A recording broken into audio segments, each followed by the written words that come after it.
Channel HBI technical education. आज हम basic maths के एक इंटीग्रेशन के बारे में स्टडी करेंगे। ये इंटीग्रेशन है वो मोस्ट इम्पोर्टेंट है फिजिक्स के लिए।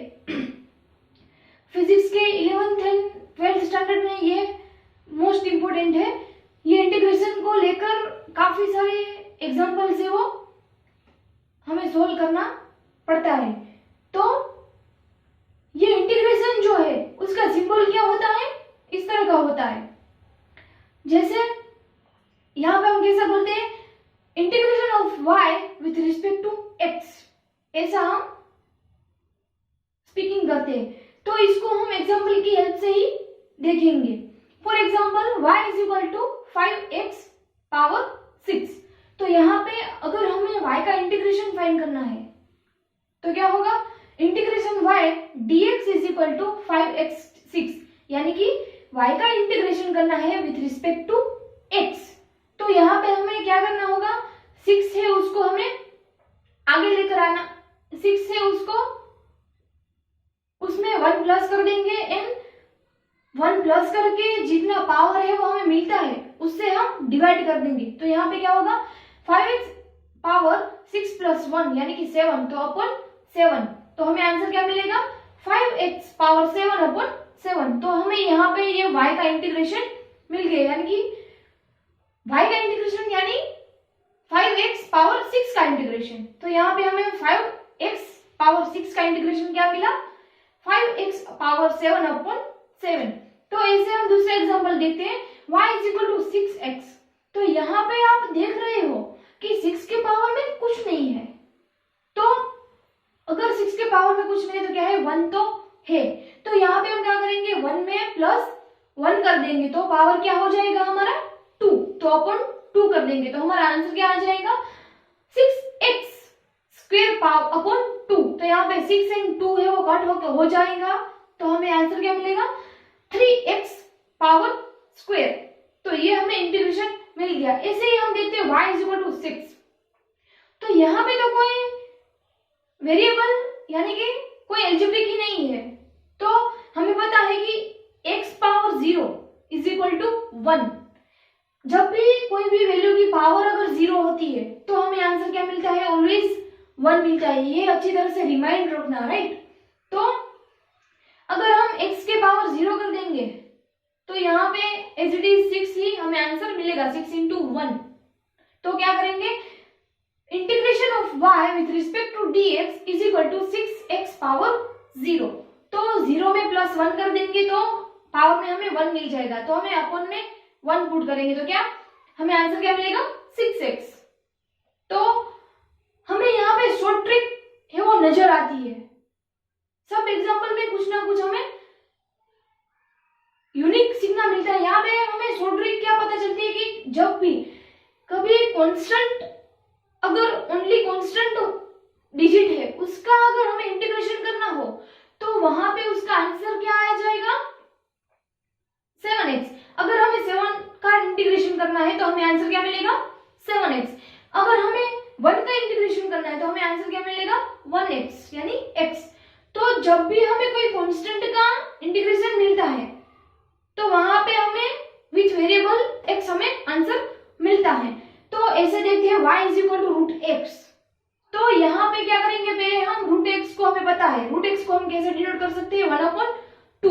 तो यहाँ पे क्या करेंगे, integration of y with respect to x is equal to x power half. तो यहाँ पे क्या करेंगे, हाफ में प्लस 1 कर देंगे तो हमें आंसर क्या मिलेगा, 3/2। तो पावर में 3/2 करेंगे तो हमें आंसर क्या मिलेगा, 1/2 प्लस पावर में हम 3/x कर देंगे। तो ये हमारा इंटीग्रेशन हो गया। तो ऐसे हम काफी सारे एग्जांपल से वो सोल्व करते जाएंगे एंड आंसर है वो फाइंड करते जाएंगे एंड इंटीग्रेशन को समझते जाएंगे। तो अब हम समझते हैं इंटीग्रेशन एंड डिफरेंशिएशन के बीच में जो रिलेशनशिप्स है वो क्या है, relationships between integration and differentiation sorry.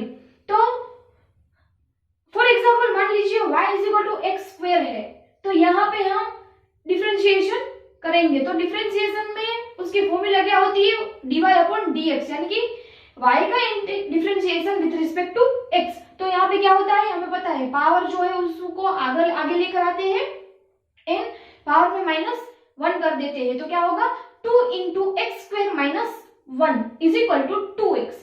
तो यहाँ पे हमें x स्क्वायर का डिफरेंशिएशन मिला 2x।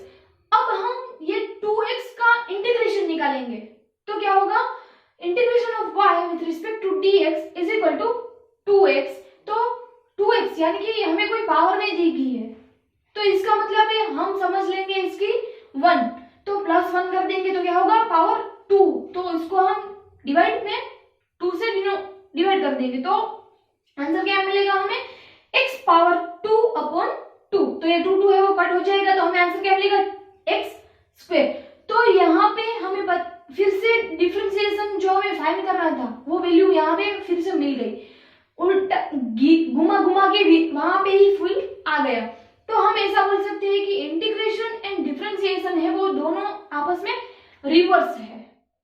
तो ये आपको रिलेशनशिप्स समझ आ गया होगा, आई होप। तो हम आगे इंटीग्रेशन की ओर बढ़ते हैं। अब जैसे हम थोड़ी बहुत फॉर्मूला देखेंगे, क्योंकि ये फॉर्मूला वो हमें रिमाइंड रखनी ही पड़ेगी, क्योंकि जब हम फिजिक्स के जब एग्जांपल से वो सोल्व करेंगे तब यहाँ पे हम डायरेक्टली फॉर्मूला है वो अप्लाई करते जाएंगे, एग्जांपल से वो सोल्व करते जाएंगे। तो हम फॉर्मूला देते हैं y equal to cos x।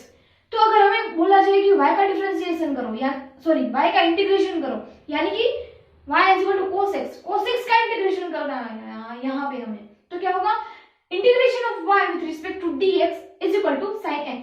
cos x का इंटीग्रेशन क्या होता है sin x। ऐसे ही y is equal to sin x, तो sin x का इंटीग्रेशन क्या होगा माइनस cos x। ऐसे ही y is equal to x sec power 2x, तो sec पावर 2x का इंटीग्रेशन क्या होगा 10x। ऐसे ही y is equal to cosec power x। तो यहाँ पे cosec पावर 2x का डिफरेंशिएशन क्या होगा माइनस cot x। ऐसे ही y is equal to x power n, तो यहाँ पे x पावर n का इंटीग्रेशन क्या होगा x power n plus 1 upon x power n plus 1, ये इसका इंटीग्रेशन होगा। ऐसे ही y is equal to sec x into 10x, तो इसका इंटीग्रेशन क्या होगा sec x। तो ये सारा जो हमने फॉर्मूलाज अभी देखा वो हमें रिमाइंड रखना होगा, ताकि एग्जांपल्स जब हम फिजिक्स के सोल्व करेंगे या फिर जेईई के प्रिपरेशन के लिए, नीट के प्रिपरेशन के लिए, ये सब के प्रिपरेशन के लिए ये फॉर्मूलाज है वो काफी इंपॉर्टेंट है। तो हम दूसरा एग्जांपल देखते हैं, y is equal to cos x into cot x। तो यहाँ पे y का differentiation with respect to x क्या होगा माइनस cos x। तो ऐसे हम फॉर्मूला है वो हमें याद रखने पड़ेंगे, जैसे y is equal to e power x, यानी e क्या है एक्सपोनेंशियल है। तो हमें पता है कि अगर एक्सपोनेंशियल का हमें डिफरेंशिएशन करना बोले या फिर इंटीग्रेशन करना बोले, यहाँ पे दोनों की बात है वो सेम ही है, यानी कि आंसर है वो सेम ही रहेगा। Integration of y with respect to dx is equal to e power x। ऐसे ही y is equal to 1 upon x, तो यहाँ पे 1 अपॉन x का इंटीग्रेशन क्या होगा log x। जब हम log x वाला कॉन्सेप्ट जब हम क्लियर करेंगे तब हम डिटेल में थोड़ा बहुत log के बारे में स्टडी करेंगे, अभी रहने देते हैं। तो ऐसे ही हमें फॉर्मूला से वो रिमाइंड रखना पड़ेगा। जैसे हम ज्यादा एग्जांपल सोल्व करते जाएंगे ऐसे ही हमारी इफिशिएंसी है वो काफी बढ़ जाएगी। ऐसे हम एग्जांपल देखते हैं y is equal to sine 2x। तो यहाँ पे इंटीग्रेशन क्या होगा y का विथ रिस्पेक्ट टू x, तो is equal to minus cos, यानी साइन का इंटीग्रेशन क्या होता है cos 2x अपॉन 2, यानी कि ये 2 है वो 2x जो हमें मिला है उसका हमें डिफरेंशिएशन करना है, यानी कि 2x का डिफरेंशिएशन क्या होगा 2, तो डिनोमिनेटर में हम 2 डिनोट कर देंगे। तो ऐसे ही y is equal to cos x power square. तो यहाँ पे इंटीग्रेशन क्या होता है, साइन, तो साइन एक्स स्क्वायर। अब हम एक्स स्क्वायर जो है उसका डिफरेंशिएशन करना होगा, y अपॉन dx करना होगा, तो 2 को आगे लेकर आएंगे, पावर में -1 कर देंगे, तो हमें आंसर क्या मिलेगा 2x। हमने डिफरेंशिएशन वाला जो लेक्चर हमने कौन से क्लियर किया था वहां पे हमने देखा था। अगर आपने अभी तक डिफरेंशिएशन वाला लेक्चर अटेंड नहीं किया है तो प्लीज आई रिक्वेस्ट, फिजिक्स को अच्छी तरह से इजीली एक्सप्लेन करने के लिए यह डिफरेंशिएशन का भी एक बड़ा इंपॉर्टेंट रोल है। तो यहाँ पे एक्स स्क्वायर का डिफरेंशिएशन क्या होगा 2x, तो डिनोमिनेटर में हम 2x लिख देंगे, तो ये हमारा डिफरेंशिएशन आ गया। ऐसे ही हम देखते हैं आईएमपी देखते हैं, जैसे कि अगर हमें पूछा जाए कि डिफरेंशिएशन 5x स्क्वायर का हमें इंटीग्रेशन करना है, तो हम क्या करेंगे, integration 5x square into dx, यानी कि 5, तो क्या करेंगे पावर में +1 कर देंगे, जो हमें पावर मिलेगा वो उसको टोटल करके डिनोमिनेटर में लिख देंगे, तो क्या होगा 5x पावर 2 + 1 अपॉन 3, तो यहाँ पे हमें आंसर क्या मिल जाएगा 5x पावर 3 अपॉन 3, तो ये हमें इंटीग्रेशन मिल गया। ऐसे ही अगर हम देखें कि जब इंटीग्रेशन 5x पावर 2 है उसका dx, यानी कि ये 5 है वो कांस्टेंट है, तो उसको हम बाहर निकाल भी सकते हैं, बाद में भी हम सोल्व कर सकते हैं, तो उस यहाँ पे भी वही का वही आंसर हमें मिल जाएगा।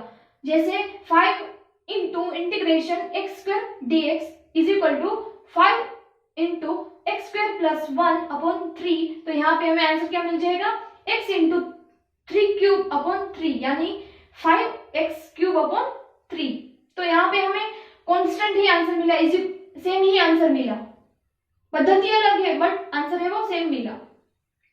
तो इससे हम बात करते हैं डिफाइंड इंटीग्रेशन, उसमें क्या होता है जैसे हम एग्जांपल से ही समझते हैं, y is equal to x square, यानी कि x है वो हमें कोई एक कहां से कहां तक है उसको हमें एज्यूम करना होगा। जैसे हम यहाँ पे मान लेते हैं 1 से 5 तक हम एज्यूम करते हैं कि x है वो 1 से 5 तक, maximum minimum limit 1 and maximum limit 5, तो यहाँ पे क्या होगा इंटीग्रेशन लिमिट 1 से 5 तक, यानी कि initial position xi is equal to 1 and final position यानी कि xf इज इक्वल टू 5, तो integration with limit 1 to 5 is equal to x square, तो यहाँ पे एक्स स्क्वायर जो है उसको हम क्या करेंगे +1 कर देंगे, और जो पावर में हमें आंसर मिलेगा उसको हम डिनोमिनेटर से डिवाइड कर देंगे, तो क्या होगा इज इक्वल टू एक्स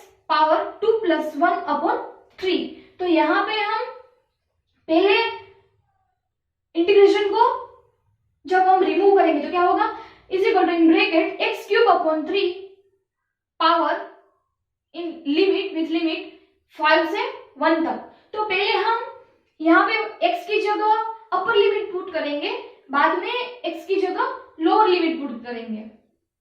5 है वो हमारा अपर लिमिट है एंड 1 है वो हमारा लोअर लिमिट है, तो यहाँ पे पहले हम क्या करेंगे x की जगह हम 5 पुट करेंगे, यानी अपर लिमिट पुट करेंगे, 5 power cube upon 3 minus 1 power 3 upon 3, यानी कि लोअर लिमिट, तो हमें आंसर क्या मिल जाएगा 5 power 3 upon 3 minus 1 power 3 upon 3, तो हम 5 पावर 3 है उसको सोल्व करेंगे तो हमें आंसर क्या मिलेगा 125 अपॉन 3 माइनस 1 अपॉन 3, तो यहाँ पे हमें आंसर क्या मिलेगा इज इक्वल टू 124 अपॉन 3, तो यहाँ पे हमें इंटीग्रेशन मिल गया। तो ये था हमारा डिफाइनेट इंटीग्रेशन। ऐसे ही हम देखते हैं integration with limit 0 to 4x cube dx, तो यहाँ पे 4 है वो कांस्टेंट है इसलिए हम उसको बाहर निकाल लेते हैं, is equal to 4 with limit 2 to 0 integration x cube dx, तो यहाँ पे क्या होगा 3 पावर 3 है उसको हम +1 कर देंगे तो हमारा आंसर क्या आ जाएगा 4, डिनोमिनेटर में हम 4 लिख देंगे। तो 4 जब हम कांस्टेंट बाहर निकाला था वो इन डिनोमिनेटर का 4 है वो कट आउट हो जाएगा। तो क्या मिलेगा हमें answer, in bracket x power 4 with limit 2 to 0। अब हम ये x की जगह पहले अपर लिमिट पुट करेंगे, बाद में लोअर लिमिट पुट करेंगे। तो क्या होगा 2 पावर 4 माइनस 0 पावर 4, तो हमें आंसर क्या मिल जाएगा 16। तो ये हमारा इंटीग्रेशन मिल गया। ऐसे ही हम दूसरा एग्जांपल देखते हैं डिग्री वाला। From degree 0 to 45 degree integration cos x dx। तो यहाँ पे हमें पता होना चाहिए कि cos x का इंटीग्रेशन क्या होता है sin x। तो हम क्या करेंगे is equal to in bracket sin x with 45 degree to 0 degree. तो इज इक्वल टू पहले हम 45 अपर लिमिट पुट करेंगे, माइनस करके लोअर लिमिट पुट करेंगे। तो क्या होगा is equal to sin 45 degree minus sin 0। तो हमें पता है कि sin 45 डिग्री का जब हम रेडियन निकालेंगे तो क्या होगा 1/√2 माइनस sin 0 का क्या होता है इंटीग्रेशन 0। तो 1/√2 माइनस 0, तो हमें आंसर क्या मिल जाएगा 1/√2। तो ये हमें इंटीग्रेशन मिल गया on the base of definite integration. ऐसे ही हम देखते हैं कि with limit π/2 to 0 to π/2 integration cos x theta d theta. तो यहाँ पे हम क्या करेंगे cos थीटा का इंटीग्रेशन क्या होता है माइनस sin थीटा। तो क्या करेंगे is equal to in bracket minus sin theta with limit 0 to π/2। तो अब हम क्या करेंगे पहले अपर लिमिट को रखेंगे, इन बाद में माइनस करके लोअर लिमिट पुट करेंगे। तो क्या होगा माइनस sin π/2 माइनस sin 0। तो हमें पता है कि π/2 का इंटीग्रेशन क्या होगा sin x का sin π/2 का इंटीग्रेशन क्या होता है 90 डिग्री। डिग्री में हम कन्वर्ट करते हैं तो क्या होता है 90 डिग्री। तो क्या होगा माइनस sin 90 डिग्री प्लस 0। तो यहाँ पे हमें पता है कि sin 90 डिग्री का क्या होता है is equal to 1 and sin 0 का 0 ही रहता है। तो हम क्या करेंगे 1 प्लस 0 इज इक्वल टू 1। तो यहाँ पे हमें इंटीग्रेशन मिल गया। ऐसे ही हम जैसे एग्जांपल से वो सारे सोल्व करते जाएंगे वैसे हमारा डाउट से वो क्लियर होता जाएगा एंड इंटीग्रेशन वो हमें अच्छी तरह से समझ आने लगेगा, हमारा माइंड में फिट होता जाएगा। जैसे हम एग्जांपल से वो काफी सारे सोल्व करेंगे ऐसे हमें फॉर्मूलाज भी ऑटोमेटिकली दिमाग में फिट हो जाएगी। तो आई रिक्वेस्ट मैं आपको होमवर्क दे रही हूँ, ये जो मैंने यहाँ पे जो होमवर्क दिया है वो सोल्व करो और मुझे कमेंट में बताएं कि क्या आपको आंसर मिलता है। अगर कोई डाउट है तो मुझे बताएं। तो फाइनली हमारा इंटीग्रेशन का कॉन्सेप्ट है बेसिक्स मैथ्स का जो हमें फिजिक्स में हेल्पफुल है वो यहाँ पे हमारा कंप्लीट होने जा रहा है। तो आई होप ये इंटीग्रेशन आपको अच्छी तरह से समझ आ गया होगा। इजीली फॉर्मूलाज है वो हम कैसे डिराइव करते हैं, कैसे यहाँ पे फॉर्मूला लगता है वो हम सब कुछ जान चुके हैं। तो जल्दी से वीडियो को लाइक कर दीजिए एंड चैनल को सब्सक्राइब कर दीजिए।